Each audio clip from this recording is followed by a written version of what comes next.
Hi guys, I know some of you are interested in these this BF4 Cinematic Tools application that I'm using. And Jake was just asking about it as well, so I'll just sort of give you a very brief idea of the sort of things you can do with it. Now I don't know whether you recognise this particular map.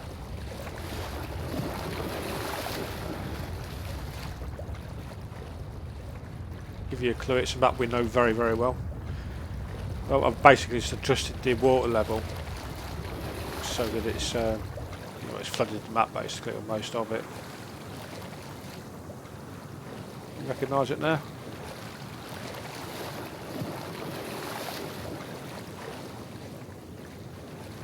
But any map that's got water on, we can adjust the water level to whatever we want. We can take it away completely, or we can, like I say, partially flood areas or completely flood them like I have done here. I could take this really as high as the sky ceiling, so the cranes are flooded as well. I imagine you recognise this now. More. So here I've lowered the water level a bit more, and just sort of like taking in the surreal look of it all, really.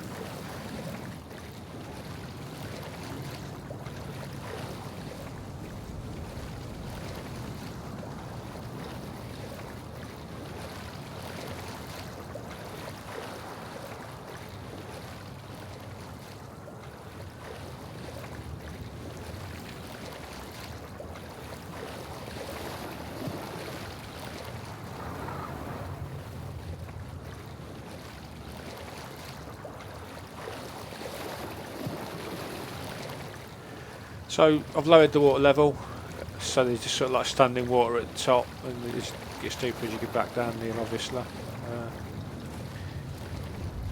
Again, I think it looks pretty cool. It's a shame you can't actually change. I mean, in the old days, before they removed our ability to edit maps, we could do this. I remember doing it. I used to, I'd edit the signs and whatnot, you know, so they said Synergy Alliance groceries or something like that. I remember doing that on Call of Duty 4. Completely customised a lot of the maps, but yeah, unfortunately it's all local changes that you can't see, only I can. Now I was standing around here somewhere, there I am, floating for some reason. So get back inside my body and see if I can have a swim.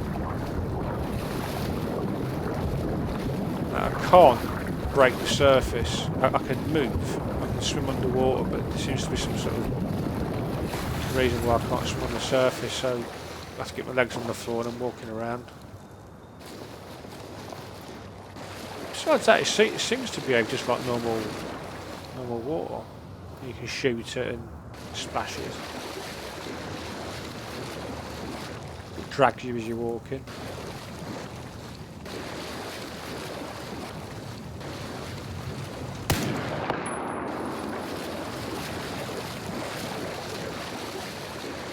Yeah, it just seems freaky, you know, when you see it like this for the first time.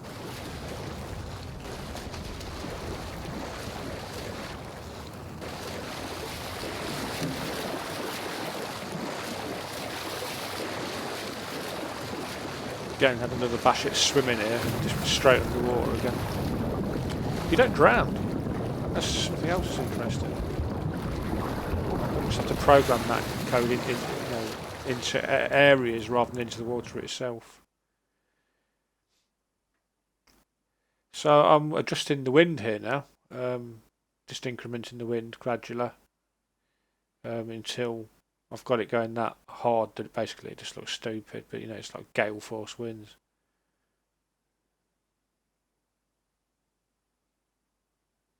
Whenever I adjust the settings, I have to come out of the game and obviously the sound switches off.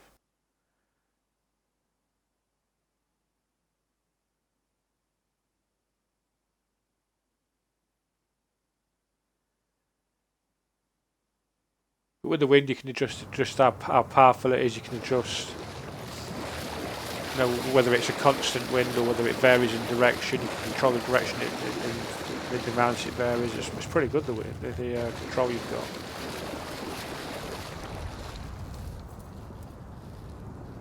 But if ever we're on a map that's normally nice and we wanted to make it look stormy, you know, we can lower the lighting and do there.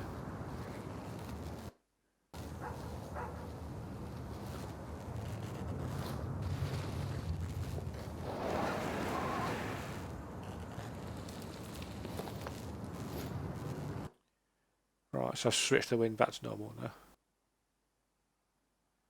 Notice the lit isn't affected by it at all. I've got no control over that. I can remove the sand, put the sand in, remove the fog, put the fog in. But there's certain elements that you've just got no control over.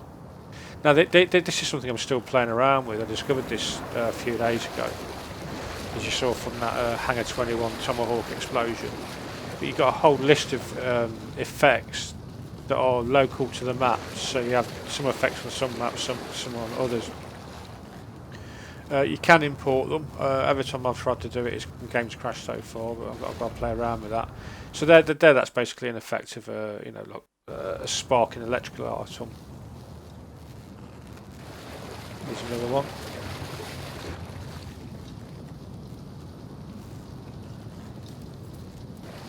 There's supposed to be an explosion, it's not working. Reposition it slightly.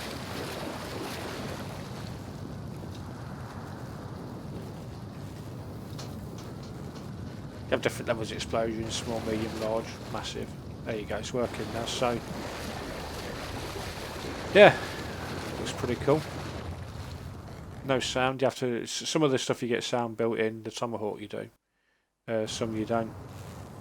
This is something else I've found. There's a whole every single item, sandbags, metal, has destruction animations like this. I could put that on in the middle of the sky and it'd still look like that, you know, or put it on metal or wood. You've got explosions for all different weapons. This is supposed to be a Tomahawk launching.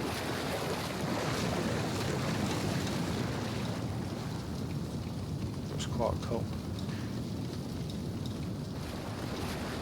Now these squares, these objects that I'm moving around, I can move them, spin them. But once they're in position, you just click a tab and it makes them go invisible. So don't worry about the fact you can see them. This is the Tomahawk. Now this looks like it's been designed to go onto some sort of green screen, which I might play with later. So I'd have to get a big green screen set up, probably 300 metres high, and then get the camera set up so that it was moving quickly, and then just go vertically up, recording the without the green screen, that is, recording the movements upwards, and then I'd need to record that on a green screen. If I'm thinking about it, it doesn't need to be 300 metres high, it can just be the height of the missile. And then when I overlay it, the upward movement to my film, and that should look like it's launching. And this is finally just it's just like a small fire, but you have massive fires, you have smoke. It's pretty good, yeah. All right, cheers guys.